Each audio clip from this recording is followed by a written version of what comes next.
mics and it's going bad, and I'm like, what the fuck? Like, I need to figure this out. But Yeah. But it was just a good growing period because I just learned a lot about myself because it was just like my own journey. And then my internship was this Orlando Bands. Okay. And they would do sound for open mics 2 nights a week, and that was my internship hours. And the guy would let me go up during the open mic and then go back to doing the sound. And so at those open mics, I would see like rappers, comedians, and different people.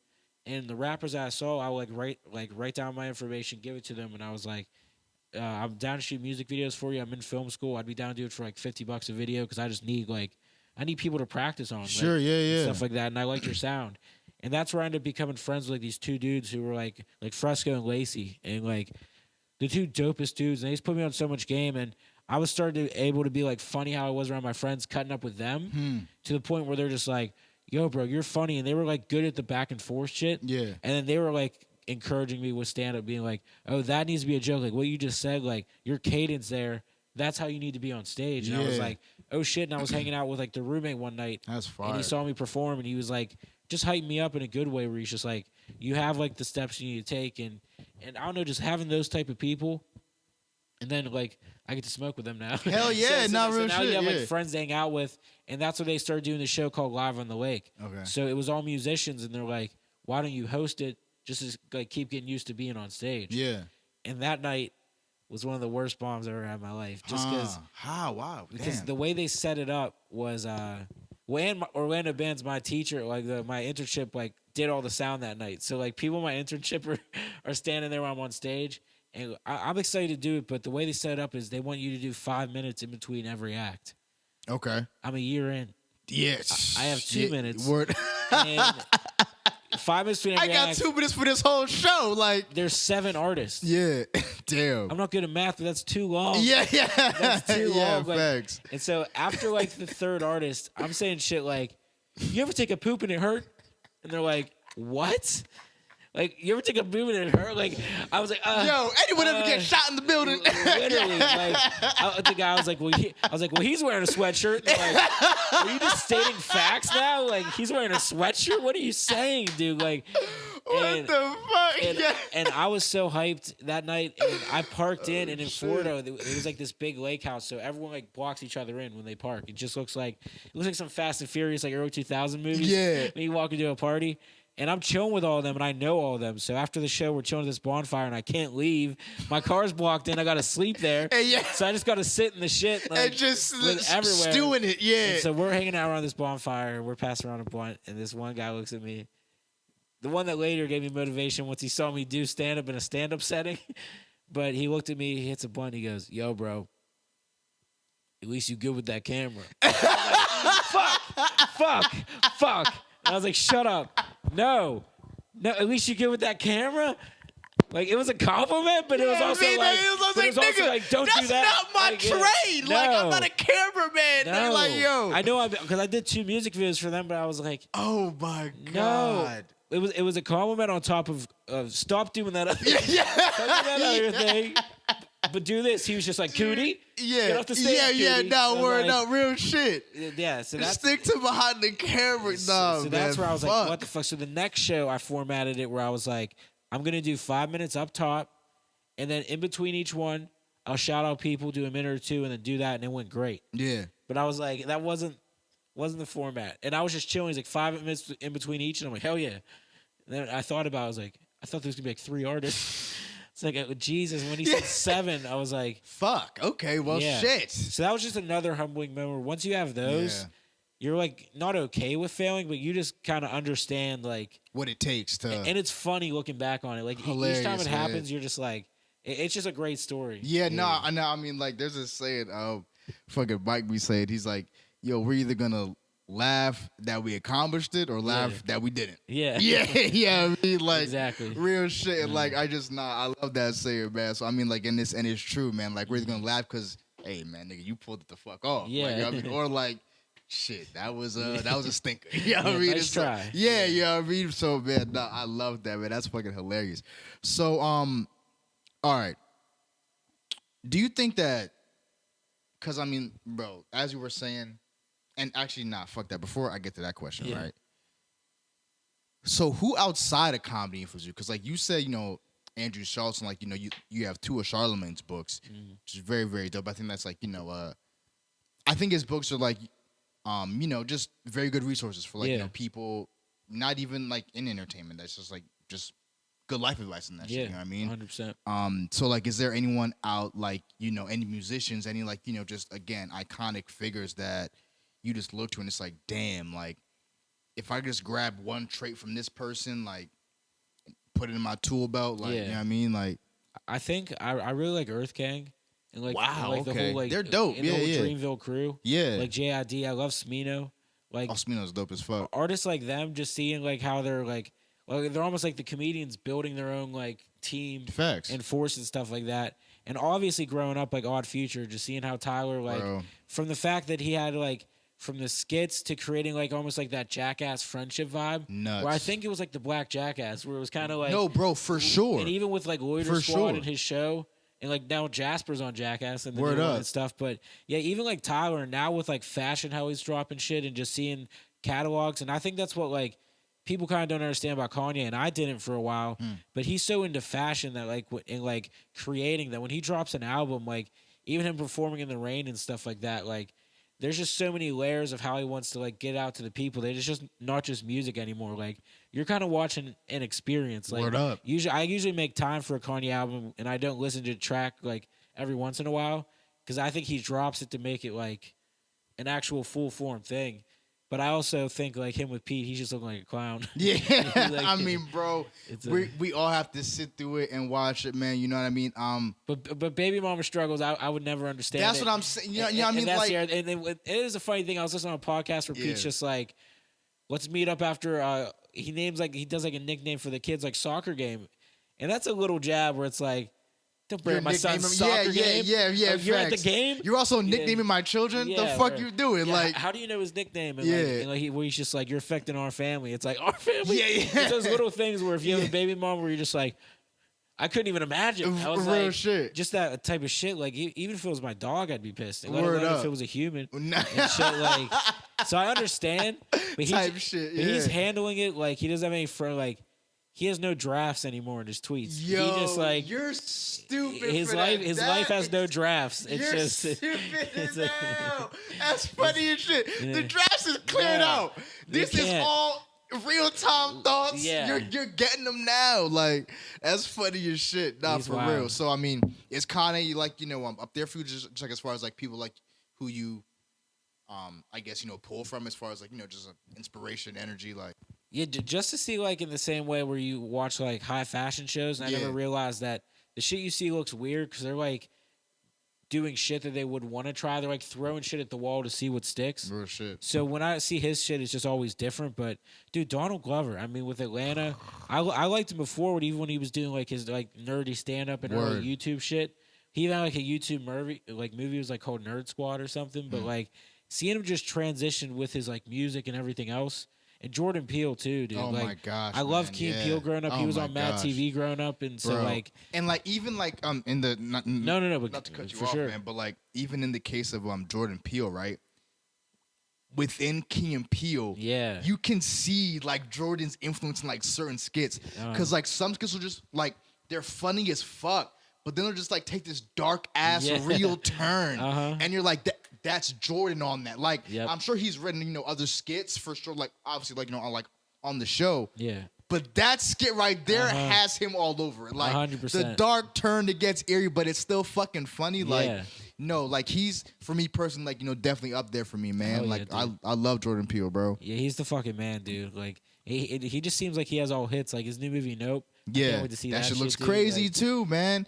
The one that Keke Palmer's in. Yeah, bro. Nah, man. Bro. The thing about Jordan is like he will give people looks too. Yeah. Like I don't know, man. Like when it comes to Jordan, bro, like I like in his movies, I'll just see people who I've seen in like other comedy shit that's like maybe not as big, and he'll put them in the movie, bro, and like give them a shot at least, like bro, like. Well, he put Little Rel on. Fat, whenever bro. he did Get Out, yeah. people looked back in his catalog and were like, "Oh shit."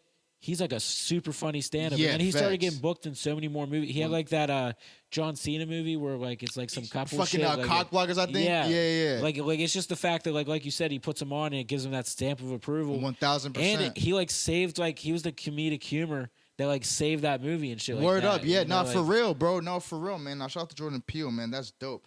So like the question like I wanted to get to though was, so like, do you think like the want to do stand up has lessened because people have found success in comedy through other platforms?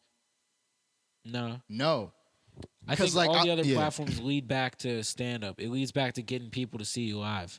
Like I like doing other platforms like podcasting, like skits, and I'm trying to get more like TikTok and getting like that funny side. Yeah. But then I'm doing all that to be like, let me get in front of you. Like, facts. Come look at my stand up, stuff like that. So I think like the people that want to do it and will go for that will, but it also might be good for people in a mental health aspect, like we said, where we're dealing with a lot of like rejection, highs and lows, yeah, like either right. really good, really bad. You're hard on yourself, and it might be more of a safe place if they're going to be like doing it out of their crib, and if they can make a living, it just might be that route. But it's just cool. More people got options now. Yeah, you know. Nah. I definitely feel that. So like, you don't feel like it's definitely true that like people have options and shit like that. You don't feel like, or let me rather ask this: like, what do you say for the people that are mad funny on IG, mad funny on TikTok, right? But then they get in front of people and it's just like, like what do you like? Is there like is that just like a learning curve? Like, would that like, I think it's just time. It's like learn how to skate or just learn how to do something. They just got to keep going up. Yeah. Because obviously, like, if you're funny, you're funny. Like, you have the tool to be funny. Like we were saying, it's just like getting that bubble effect and moving it on. And there's like a lot of like comedy clubs on a Sunday will rent it out to like a TikToker and it'll do like 5 minutes of jokes and then like Q&As because they like Q&As. Yeah, where they like just like ask questions. And that's the thing where they realize like, oh, it's way different to do this even when they have a fan base. But I think if you're like funny on like IG, like Desi Banks, like he's funny as fuck. And I've been seeing his stand up now, and he's on stage basically doing those characters and being like facts. but probably just mixing it in a story. Like, word up. I have a character where I act like this old guy. I'm gonna tell a story about an old guy I see, facts. and then go into that character. So I think it's just like figuring out how you like catching that internet bubble and feeling comfortable is so much harder to me than doing it in person. Because I feel so disingenuous. Like, if I got to pick up my phone and be like, selfie, we on a podcast, I feel like someone's going to be like, loser! Yeah. I'm like, well, you know, so like, even doing TikToks, like, trying to do something funny, I'm like, shit, this is up to, like, fuck. But then going in front of people, I just feel so much, like, better about for some reason. Interesting. So it's just, it's weird to me that people that are really good at putting their full personalities on social media, I envy it. Because I'm like, word up. How are you able to transitioning like that? So you can reach so many more eyes. For sure, man. For sure. And like, bro, I think it would do fucking wonders for you, man. Like, if you like, hopped on TikTok, bro. Like, bro, I remember like the first shit like I saw you.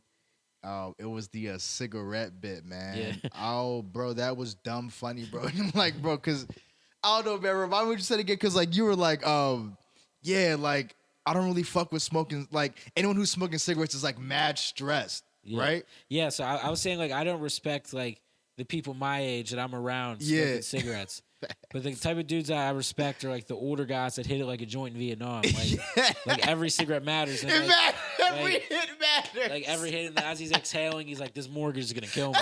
And you're just bringing up, and that's just like hanging out with like older people at the warehouse where they take a hit and they're just like, real shit. This pay doesn't come through. My wife's divorcing me. Yeah, it's just like I hate my wife's feet. He's just like, it's just like, fuck. Like, and I'm hitting it. I'm like, I heard this enhances the weed high. Yeah. I'm like, what am I doing this for? Like, I don't deserve this. Like, that guy deserves it. His hands are like dirty. He got shit to do. Like, you got to deserve a cigarette. And that's where you got to deserve. And that was the first thing I noticed from quitting, where I was just like, I was hanging around bitches. Like, that's fucking hilarious. So, I mean, how do you like stay creative outside comedy? Podcast helps a lot. Okay. Just because like that's my creative hub in that sense, to where like I interview musicians, I interview like artists, just anyone that I want to interview, and that was my main point. Because like from doing the all art show, I meet like a different artist every month. I meet a different musician every month, and from like doing those like shows and hanging out with people, I've been asked to like host more music shows. Hell yeah. And I've always loved like Rick Rubin and like organizing playlists. And I'd be in the studio, my friends like will let me come to ID Labs, and I'm friends with a lot of the ID Labs producers. So they'll hit me up like during sessions, they'll be like, you just want to come chill. And I'll get to see how they do it. And I used to love, like, do you know Tree J? He was a part of Mac Miller's crew. Bro, what? Yeah, Yeah. no True J, nigga. What the Yeah, fuck? so like the part of Most Dope, he would drop the 420 tape every Yeah, year. yeah, yeah, And that's okay. where you'd have like Mac and Hardo on a song, or like just the different like Pittsburgh people. And so I was like, shit, I want to drop a Babyface mixtape once a year Fire. where it's just like 5 tracks. I'm interviewing these different artists and hitting these people. So I told a few producers at ID Labs, and they gave me like 5 beat packs for free, and they said, pick what you want. That's fire. Because they just wanted to be a part of it. They're like, we like that you're like bringing it apart. And from the podcast, I got to meet and introduce so many people. Like, I'll go over to ID to watch the UFC fights with them now. Oh, and, yeah. like, and chill. So You fucking UFC? oh hell yeah, Oh, dude. bro, So, yeah, like, yeah, me too, bro. so it just became like so sick. So I have 4 tracks done on it, but it came to the point where they would send me a beat, and then I'd be like, oh shit, I want to hear this artist on it. And now that artist and producers are friends because they never would have worked with each other. Yeah. And they get to go on the track, and while they're doing the track, they're recording it, and I'm like, can you change this? Or like once it's done, like I'm adding what I want to the vocals from my perspective. So like even though I'm not an artist, I know what I want to hear.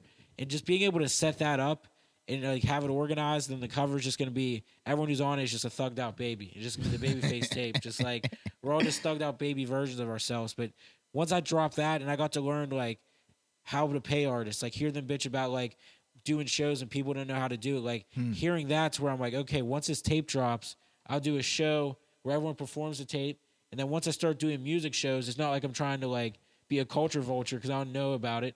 I'm chilling with these people and I know how much to charge. I know how Facts. much to do it.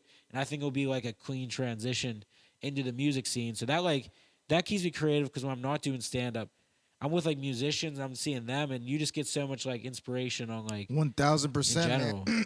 And like even like hearing you talk about that, I feel like that may be a factor into like why Chappelle even like incorporated like music Oh, with hell his yeah, show. dude. You know what I mean? Just like he 1000%. always had like a musical act. Most or, Def like, rapping on the first yeah, episode, like shit, like yeah. bro, like I almost feel like comedy and music like they go hand in hand. Oh, like dude. they're just expression of different, just like a different way to express like life pretty much. Like, yeah. And music is comedy. Like Lil Wayne would Yeah, be for like, sure. light the pussy like a blunt, and I would start dying. I'm like, that is so funny. Like, and like I'm at the studio, and most like musicians are goofy motherfuckers. Like they don't realize it, but they're doing improv 24/7. Nah, It's just for like real. just funny back and forth characters and shit. Like I think most musicians would like to do stand up. I think most comedians would like to be musicians. Not real think shit, it's bro. I like, mean, bro, even at that point, man, I'm a fan of battle rap, and like I was just like, watching Yeah. this battle, and now this thing is crazy because like he said, something,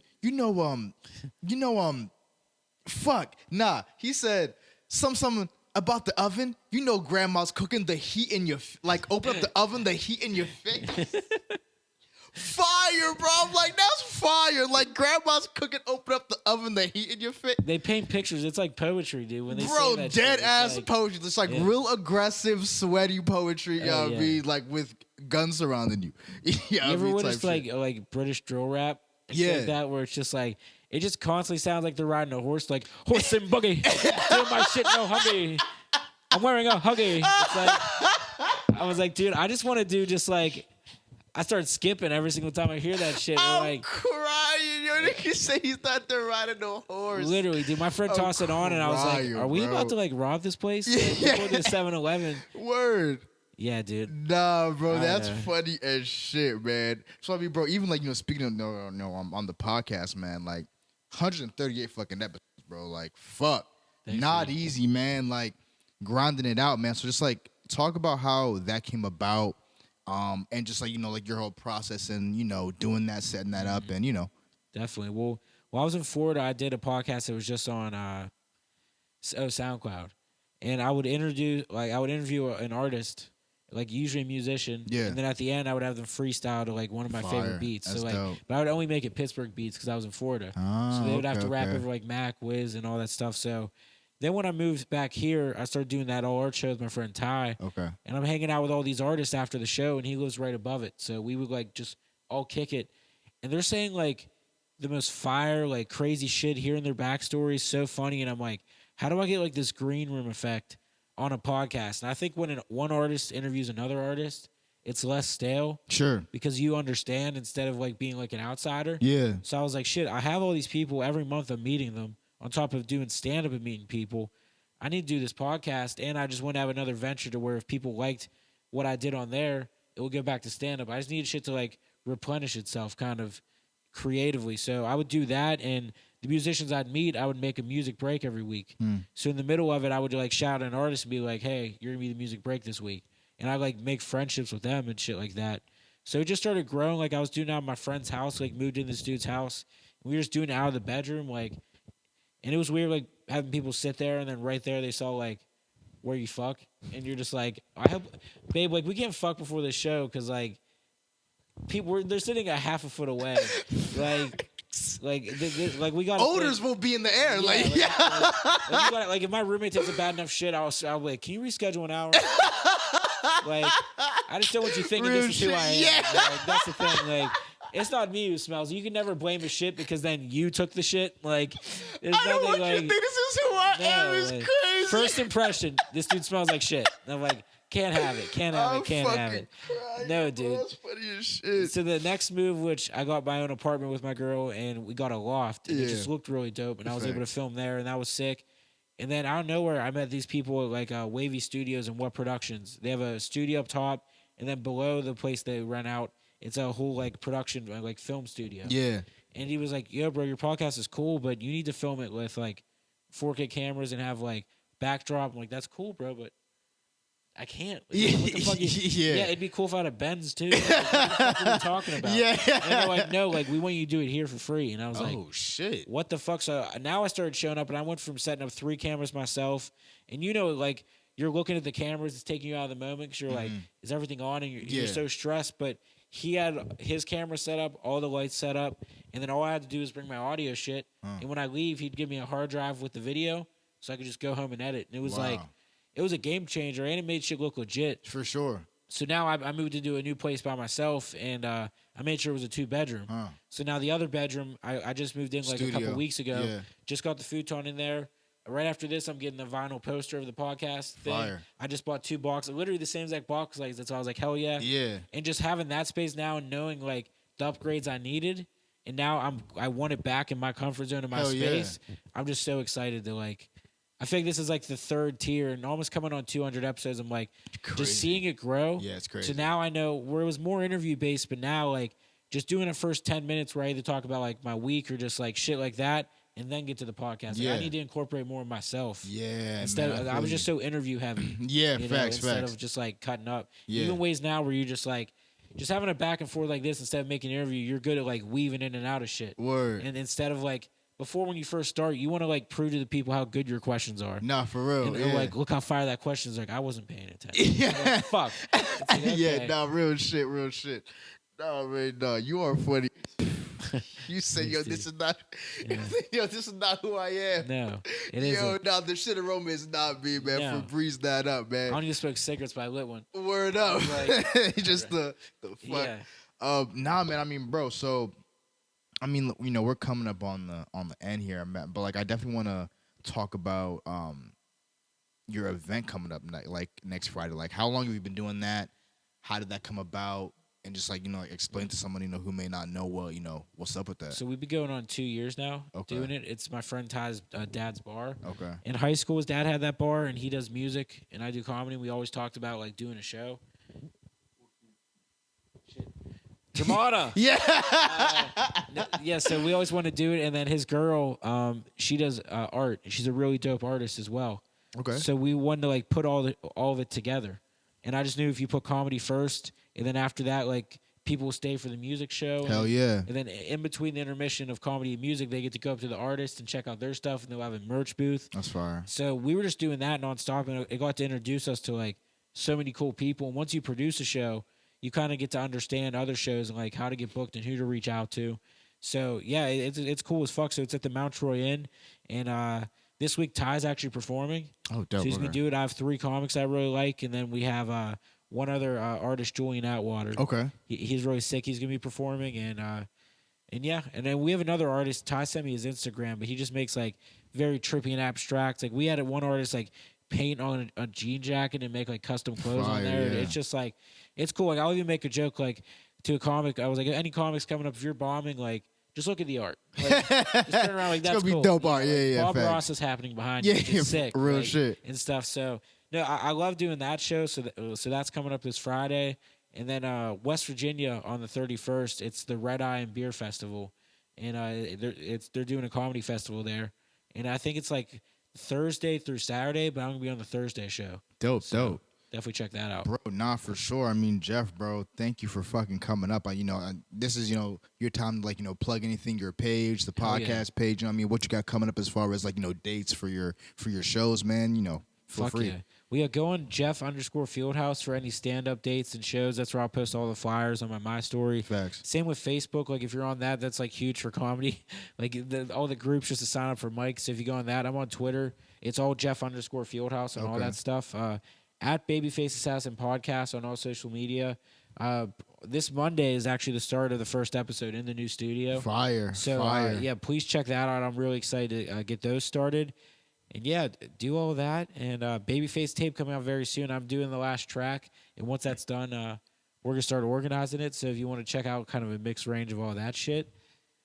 What else? Yeah, I'm posting a lot more stand-up clips now that I bought a camera to go to shows. Yeah. I'm just trying to film every set, and whether there's a funny moment or something, I think it's cool if you can pull like one thing from each show and put it out there. So For sure. So it's cool if people are like, you do stand-up, and I can send them my Instagram, and they can actually see bits and stuff. So, I feel that. So yeah, go on Instagram and check all that stuff out. Nah, for sure. And my fault, real quick, I just want to ask you, too, like, who was, like, your, no order, top music, albums, artists, whatever. Like, who is in, like, your personal Mount Rushmore? Personal Mount Rushmore. I know it's a little bit of a heavy drop at the end of the joint, but you just gotta be curious with your talk. Yeah, I will say this. I mean, just from a kid perspective, Yeah. and I'm gonna start like early comedy. I definitely loved like Mike Myers. Okay. Eddie Murphy, just from like my dad showing me his stand up, and then also like growing up with the Nutty Professor and like Daddy Daycare. Like I don't know, I just liked him as an actor. So I feel like those two people, like Ben Stiller as like a comedic actor, he's on another level. Meet the Parents, Meet the Fockers, like bro, and he had his own sketch show, and his parents were actually like a back and forth stand up back on stage, and like so he's just like grown from the industry and stuff like that. That's definitely a fact. But then honestly, just music and shit like that, like even Mac, like I'll find myself a couple times every year just like going back and with that Pittsburgh vibe and sound. Bro, like, me personally, I think Kids for me is like a top album. Definitely. For me, like top 10 for me, bro. Like Kids, bro. Like that, like it's just like such like a nostalgia to that. But yeah. Yeah, Kids, Faces, and Swimming, I think are like crazy. That's a good three. They're so good, dude. Yeah. And Wiz just growing up, like they're not giving a fuck about it, like. When he was just smoking and doing it everywhere before, it was like when you saw that on YouTube, you're like, "Is that legal?" Yeah. Like, it was like early YouTube, like, facts. with his day to day, and everything like that, and just like, just seeing Pittsburgh people just put on, and I think like the biggest thing to take out, like you were saying before, watching other artists is like you never take anything from them besides seeing like, shit, how are they so comfortable being themselves and have like no judgment? And I think once you can do that, like. I even realize, like, when I go out places, like, the way I hold myself changes the whole situation. And I just never thought about it that way, you know? So I think they just hold themselves in, like, such a confident manner that makes people around them comfortable. And I think that's where I'm just, like, trying to strive. And that takes therapy and crying in the shower. You'll get to that point, yo. Exactly. Real shit, man. Yo, Jeff, man, thank you for coming the fuck out, bro. Nah, this was real dope, man. Jeff, Fieldhouse, episode 39, man, MIC podcast. Before I forgot to shout out our partner sponsors at Cascadia Blooms. Let's go. Get premium D8. CBD products, D9 products, all on their website. Use code MSC, get 20% off. My name is Toby King. Jeff with us in the house, episode 39, man. MIC, we out, bro. Peace.